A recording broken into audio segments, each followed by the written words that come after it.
tens of millions of combatants found themselves scattered across the battlefields of the planet during the Second World War. This immense test of human survival, unprecedented in history, did not concern exclusively military strategies and armed clashes, but also the daily challenge against hunger and exhaustion. The ancient maxim of Napoleon Bonaparte, according to which an army advances thanks to its stomach, maintained its validity even in the 20th century. Adequate and abundant nourishment proved fundamental both for fighting spirit and for the efficiency of the military, just as much as ammunition and equipment. Imagine a frontline fighter, hidden in some trench or in tropical vegetation, exhausted from long marches with his mind wandering toward the hot meals of the domestic hearth. Instead, he extracts from his backpack a hardened biscuit and a tin that he perhaps heats over a small flame. This represented the daily reality for countless men and women under arms. Food supply became a tremendous logistical challenge for all forces in conflict, from the frozen plains of Russia through the arid expanses of the Sahara to the tropical atolls of the Pacific. In this content, you will discover what the military actually consumed during the Second World War. We will illustrate the different armed forces, how their daily portions varied, what peculiarities they possessed, and what difficulties in supply they had to confront. Shortly, we will reveal why, for example, the American forces provided their men with gum and chocolate, while Soviet cooks on the front line had to perform miracles with pearl barley and dried vegetables.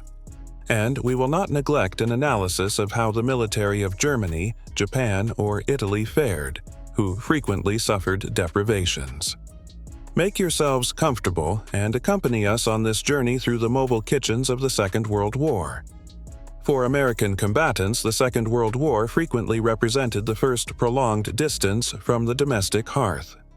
The United States Armed Forces therefore dedicated great care so that the military received abundant and energy-rich nourishment, possibly with a touch of the flavor of home cooking. Whenever circumstances allowed, they obtained A-rations, meaning dishes prepared fresh from mobile kitchens, typically heated meat preserves like braised beef, legumes with pork or eggs accompanied by bacon for the first meal. During operations or marches, they had to rely, however, on packaged food rations. The Americans developed an entire system of different field rations identified with letters. The most famous was the so-called K-Ration, originally intended for paratroopers and frontline formations. Each military member at the beginning of the operation received 3 containers per day: breakfast, lunch, and dinner. In each was concealed a surprisingly diversified mini-meal: a preserve, for example ground beef, cream cheese or egg mixture, some crackers or dry biscuits, a sweet chocolate bar or candies, a package of chewing gum, instant coffee or lemon drink powder, tablets to purify water, and 4 cigarettes. Part of the container even included a small comfort in the form of tissue paper. There was no lack of matches either, and a small can opener to heat and consume the nourishment. Together with the K-rations were also provided special high-energy bars with chocolate and oat flakes, the so-called D-Ration. These were designed not to liquefy with heat and to rapidly provide energy. However, numerous military members complained that they tasted like sweetened cement. During the Normandy operation in June 1944, the Allied combatants carried with them a 3-day supply precisely in the form of light K-rations and emergency D-bars. The frequent protests of the era about the unappetizing taste of these rations are preserved in correspondence and memories. Many military members, however, also recognized that precisely the good supply had provided them the strength to resist prolonged battles. American officers even had orders to regularly serve their men hot coffee or tea whenever circumstances permitted. They understood that such attention increased morale. To give an idea, while the average American combatant had at his disposal food with an energy value of about 3,500 up to 4,000 calories per day, his Japanese adversary frequently had to make do with barely half. This also influenced their combat capability. The symbol of American field nourishment became SPAM, canned pork. The military received it so frequently that sometimes, jokingly, they maintained that the acronym SPAM meant still plenty after months, meaning after months there is still plenty remaining. Even though for numerous people the cans had become tiresome, hunger was the best seasoning. In this content, you will soon discover that the same SPAM cans help to fill stomachs also on the other side of the planet, in the Red Army. Overall, it can be stated that the American Armed Forces were supplied in a superior to average manner in nutrition. The American war production managed to feed its own army and the Allies. American combatants, therefore, did not know prolonged hunger. Rather, the repetitiveness of the taste of cans and instant foods annoyed them. A joke illustrated this contrast. While the German combatant, after the clash, removes his muddy boots, the American one cleans his teeth with the chewing gum from the last ration. The chocolates and chewing gums from American rations became legendary even among civilians. The liberated children in Europe shouted to the American military, "Any gum, chum? Don't you have gum, friend?" The Americans even invented unusual ways of supporting morale. The Navy instituted the so-called floating ice cream parlors, meaning ships equipped to produce thousands of portions of ice cream per day for combat formations. Such luxury was unthinkable for Axis military. The American ration was so abundant that sometimes it was also wasted. The military sometimes threw away unwanted articles, for example, canned vegetables, something that their allies from other armies did not understand. The British entered the war with the diet of their military very similar to that of the First World War. At the base of field nourishment, there was the so-called bully beef, canned beef with gelatin. The name derived from the French bœuf bouilli, boiled beef. Then, hard biscuits that recalled the ship biscuits from Nelson's era, tasteless and so hard that they earned the nickname teeth breakers. The military had to soak them in tea to make them edible. There was no lack of canned vegetables with meat nicknamed M and V by the producer McConaughey. It was a goulash of meat and vegetables that solidified when cold, but tasted better hot. To all this belonged unfailingly the tea. British combatants received in their rations dry black tea and condensed milk, sweet in a can to flavor it. After all, they gladly indulged in 5 o'clock tea, even at the front. On the ground, the tea was boiled in small pots or improvised in mess tins. Just as the Americans did not renounce coffee, the British revived themselves with a cup of strong and sweet tea. In the basic food package, there was also chocolate, rather bitter and vitaminized so as not to spoil. British combatants in the trenches therefore also had small, encouraging sweets. During the first years of war in British rations, the food was rather monotonous, but gradually improved. The British Armed Forces introduced the so-called composite ration Compo, a wooden crate of food for 14 men for 24 hours. It contained various preserves, from meat through vegetables and pudding to jam, dry soup, biscuits, cheese, dried fruit, tea, sugar, salt, and even small things like bags of candy, matches, or toilet paper. These crates ensured the military greater food variety than before, and when advanced supply and mobile kitchens were organized, tin pots could also be opened and hot dinners offered. Combat conditions often did not allow cooking for days. During the war in the jungles of Burma, the British therefore switched to American K-Rations that paratroopers dropped to them in positions. In the tropical heat, it also proved that classic foods deteriorated rapidly, and a special Pacific ration was developed with a greater proportion of preserves and dry foods. On the contrary, in Arctic conditions, the formations had at their disposal mountain rations with more fats. The British Armed Forces also had to consider the cultural diversity of its military. For Indian and Gurkha formations, it developed special rations without beef or pork, which they replaced with legumes and vegetables with curry spices. Christmas and other holidays, the command tried to make more pleasant for the military with more festive food. If the situation permitted, they received, for example, for Christmas dinner, roast turkey or pudding. Such moments were, however, rather exceptional. More than half the war days of the British combatant therefore consisted of canned and dry foods completed by a cup of tea. But precisely that cup of tea and a piece of chocolate managed to maintain the fighting spirit even in the worst moments of battle. The British were famous for managing to indulge in a cup of tea even at unexpected moments. It is told that the military of the 8th Army during combat in the desert often reserved a moment for brew-up and made themselves tea, something that amazed allies and enemies. In some formations in harsh winters, the tradition of distributing a small ration of rum to warm up and give courage was still maintained. While at home in Great Britain civilians lived with severe food ration cards, the command tried to grant the military at the front as much as possible, also to maintain their morale and strength. Shortly, we will move to the Eastern Front, where they fought with food in much harsher conditions. The Red Army entered the war without the luxury of the supply systems of the Western Allies. The food of Soviet combatants reflected the possibilities of the country afflicted by internal population displacements and industry evacuations.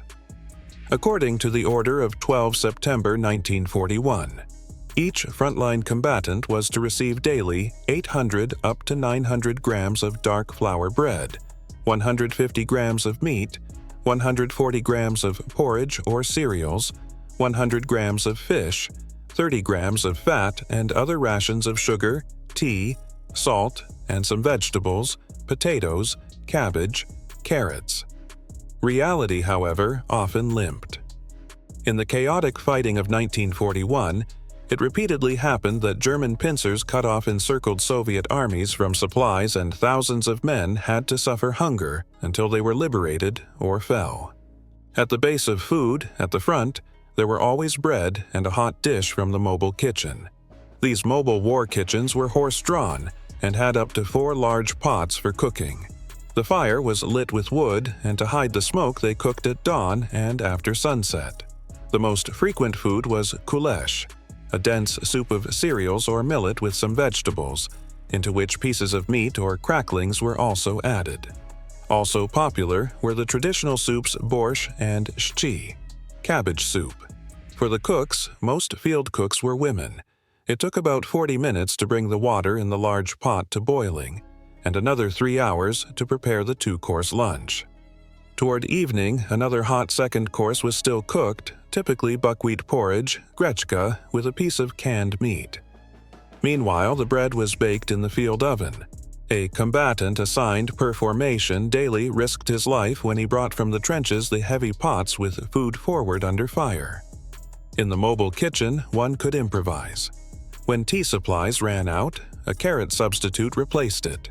Grated boiled carrot with dried mushrooms that gave the beverage a sweet taste and dark color. Bread, in times of wheat flour shortage, was improved with potatoes and bran. The so-called Rzhevsk bread was born mixing cooked and ground potatoes with bran and some flour. Toward the end of the war, the Red Army received from the United States a new food, cornmeal.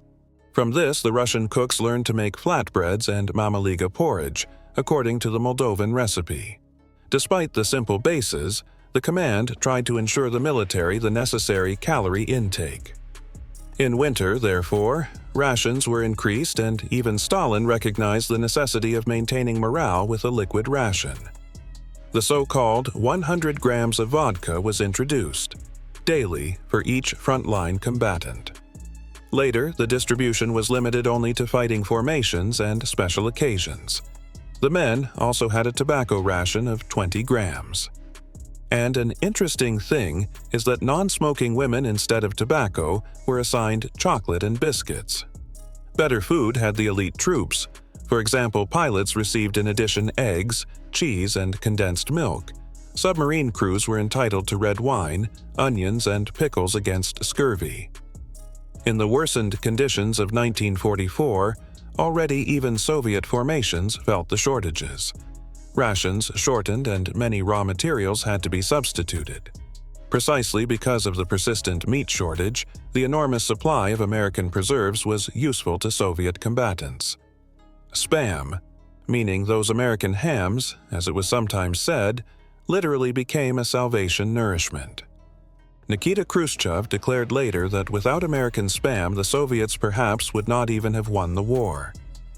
Even though Spam for many simple combatants at first had an unusual taste, hunger made everyone grateful. And so the American canned ham ironically became one of the factors of the Soviet victory in the Second World War. The military with humor said, "Shchi da kasha, pishcha nasha," meaning that cabbage soup and porridge were their true food. They thus expressed the simplicity of their nourishment. By the way, buckwheat porridge remained a traditional military dish in the Russian armed forces until today. It is nicknamed field dish and gives the military a sense of connection with the ancestors of the Great Patriotic War.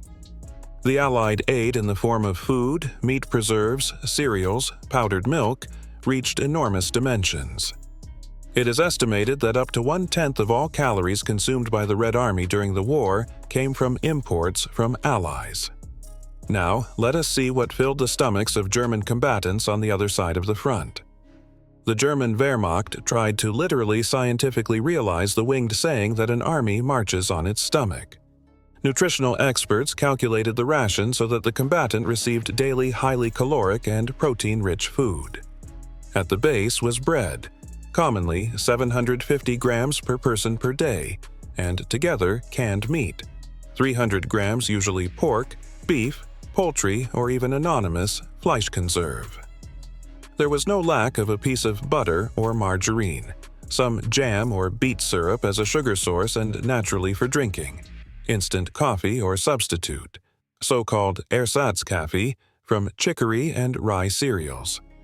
Each combatant always carried with him the so-called iron ration, for the case of being cut off, a meat can, and a package of dry biscuits. To vary, dry soup Erbswurst was distributed, pea sausage, which crumbled in boiling water and gave rise to a dense pea broth, or condensed tomato soup in a can. Elite formations, like paratroopers, received before action also small bonus packages with real cheese, ham, nut cream, and sweets to have energy for combat.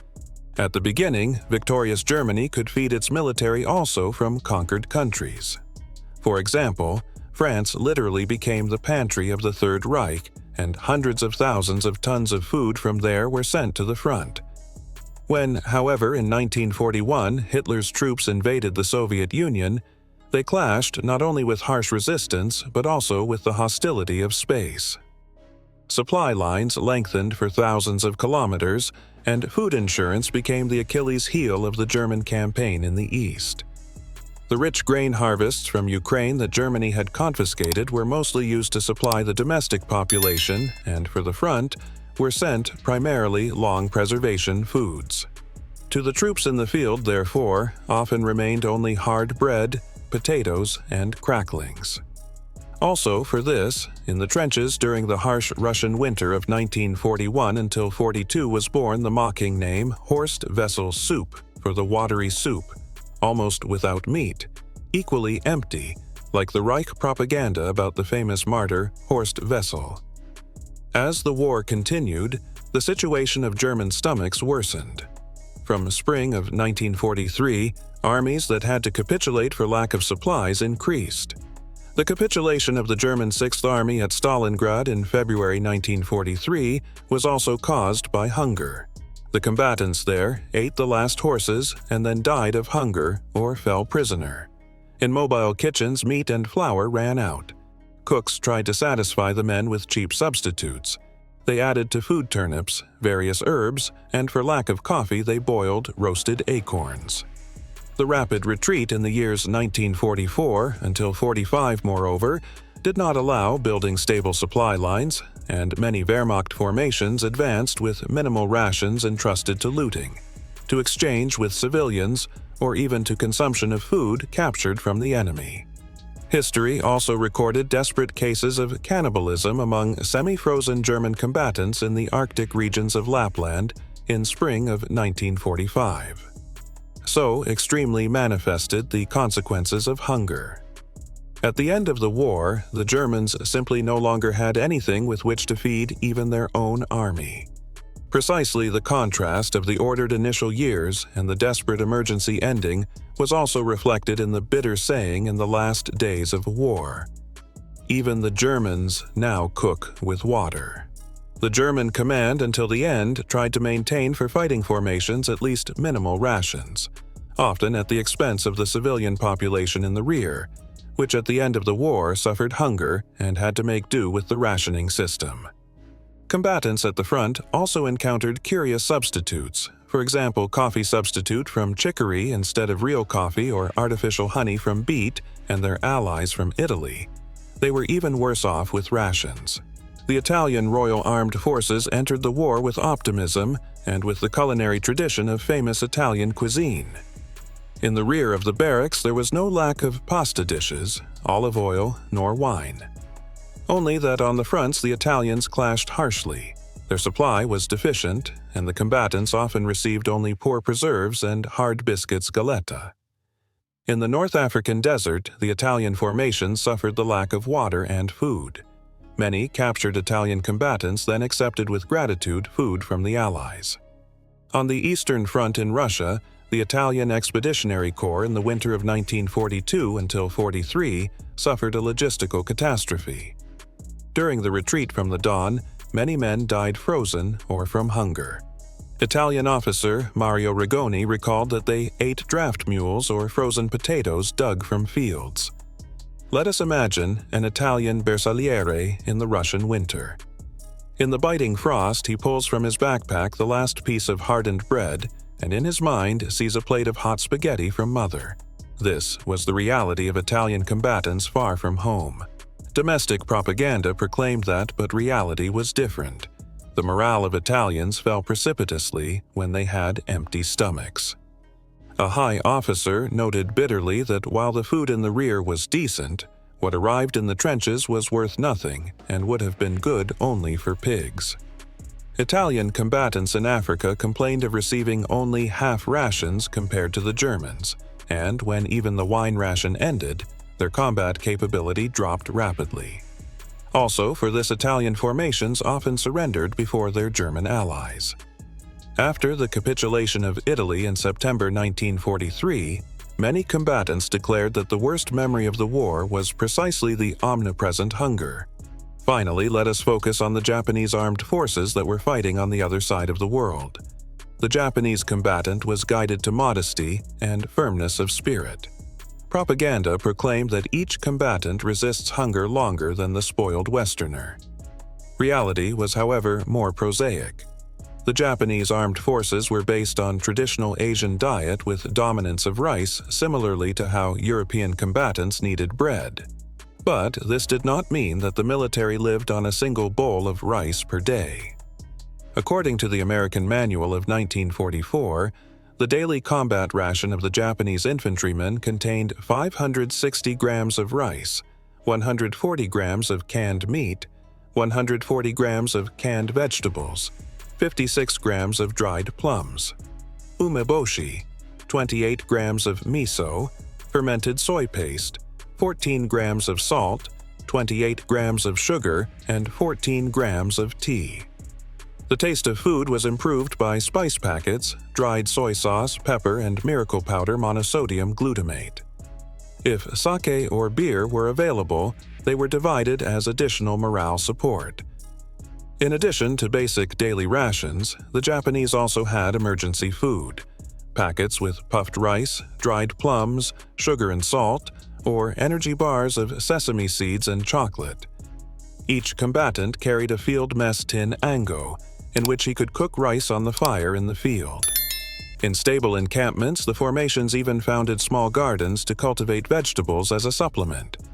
From home, the women of patriotic circles sent the so-called imon bukuro, bags of kindness, the equivalent of packages from home full of small things like cans, biscuits, cigarettes, photographs, or soap. All this was to maintain in the warriors the sense of interest and strengthen determination. Despite all efforts, however, the Japanese supply network was gradually crumbling. Because of the loss of territory and the blockade, many garrisons in the Pacific completely lost the importation of food. Combatants on the islands and in the jungles suffered from malnutrition diseases. The incidence of scurvy and beriberi from vitamin B1 deficiency in hulled rice was alarming. Suppliers tried to mix rice with small quantities of barley and even distribute vitamins in tablets. But to many formations, this did not arrive. Across the Pacific unfolded a horrible scenario. More Japanese combatants fell from hunger and diseases than in combat. For example, in the Guadalcanal campaign or in Burma, the imperial forces lost thousands of men practically without a single rifle shot. Hunger, tropical malaria, and exhaustion killed them. Terrible stories speak of combatants who were forced to eat grass and of cases where dying companions became the last desperate source of food. We'll not say to us, the Japanese infantryman, exhausted in the jungle, had to mentally repeat the samurai motto that honor is more important than hunger. Otherwise, he would have thrown down the rifle and would have set about seeking a bowl of rice. Even though, for most Japanese combatants, the fighting spirit prevented surrendering to the enemy even in situations without food, those who fell prisoner were often amazed to discover how much food the Allied warriors had at their disposal. The contrast of full American mess tins and one's own rumbling stomach became the symbolic image of Japanese defeat. Many Japanese commanders after the war admitted that hunger was their greatest enemy. An eloquent fact is that most captured Japanese suffered from malnutrition diseases, and their combat morale, despite all propaganda, could not be satisfied with an empty stomach. A completely different situation was lived by partisan units and resistance groups that fought behind enemy lines. These men and women did not have official supply. Food they had to procure themselves. Often they relied on the support of local civilians who secretly fed them, or on gains from attacks on enemy warehouses. Soviet partisans survived in the woods with the minimum of provisions. They ate potatoes, forest berries, or supplies borrowed from peasants and combatants they captured. In Yugoslavia, the partisans cooked simple corn porridge zganci and wild herb soups, occasionally improved with hunted game meat. In France or Poland, the members of the resistance nourished themselves mainly as common citizens. They went to food rations like everyone else, and what they obtained extra on the black market, they divided among themselves. The Allied command tried to support the underground movement also materially. In occupied countries, supplies were secretly transported, including food, in the form of airdrops. In occupied Czechoslovakia, the resistors relied on help from the countryside, secretly organized slaughters, and smuggled food from the countryside to the cities to feed persecuted families and keep the underground movement alive.